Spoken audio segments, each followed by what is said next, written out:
potential panacea for the planet. Just make shit up. What? Panacea. Okay, what the hell's that? Something Dennis wonderful. Miller. Something Dennis Miller wonderful. is in the building. A panacea is something. Stop going full Cornell, Lenny. I keep using those words, and Trump will sue them more.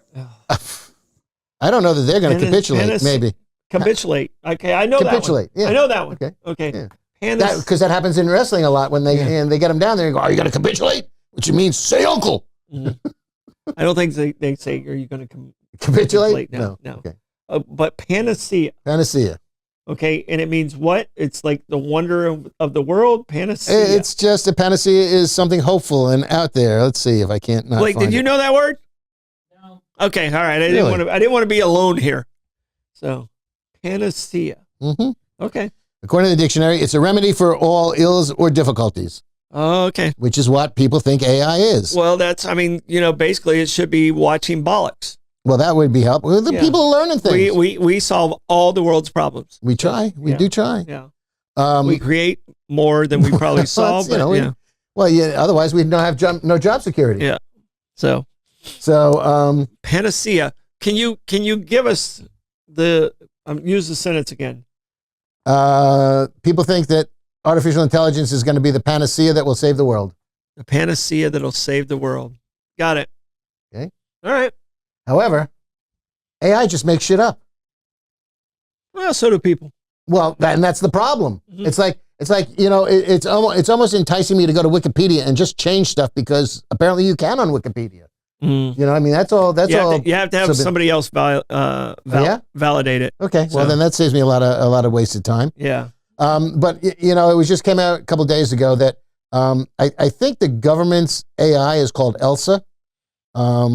I think it's certainly the one in the FDA, and the FDA just put out a whole bunch of studies, and every time that they put out studies that are generated by AI, people go to look them up and find out that they're made up, they don't exist, they're not real, and AI is just pulling the wool over people's eyes, and the problem with that is because AI models don't have a built-in fact checker, so they're reliant on that. Plus, I believe that AI reads everything that's out there, but all that stuff is generated by humans.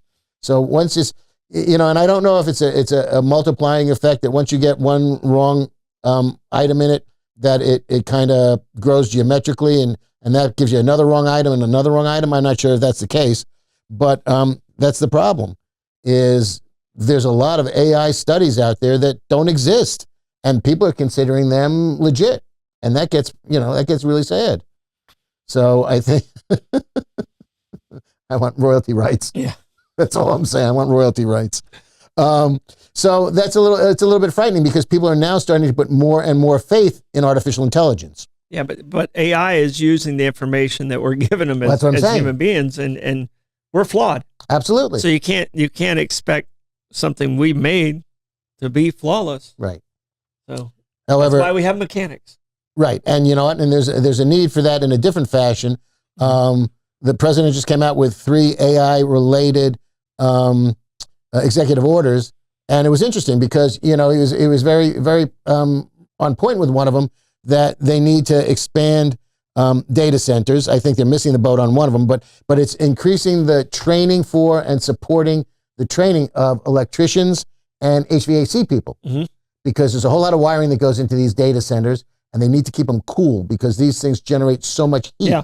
So it's amazing how much heat these supercomputers that need to run AI. Even in our hotels, our computer room has its own identified split system inside that room. Yeah. So every hotel we have a room that has server all the technologies and the servers and everything, and that room is kept at about 60 to 65 degrees. Yeah. So so that like you said, they generate a lot of heat, and that's on a minor scale that I'm talking about. Well, now maybe this is why the government doesn't want to pursue global warming at all, because once these data centers get up all over the place, and they're building, acre-wise, they're building acres and acres of these data centers to keep up with the demand for artificial intelligence.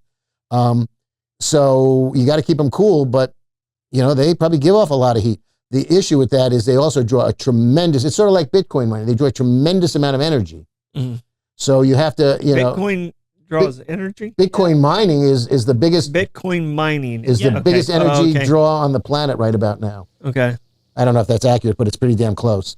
What the hell is Bitcoin mining? That's how you get a Bitcoin. Do you think it involves math? I don't know. You sit in front of a series of computers. And people are like, hey, you into Bitcoin? No, I have no freaking clue what Bitcoin is. And until I can actually see and hold it and understand it, I'm not going to be in Bitcoin.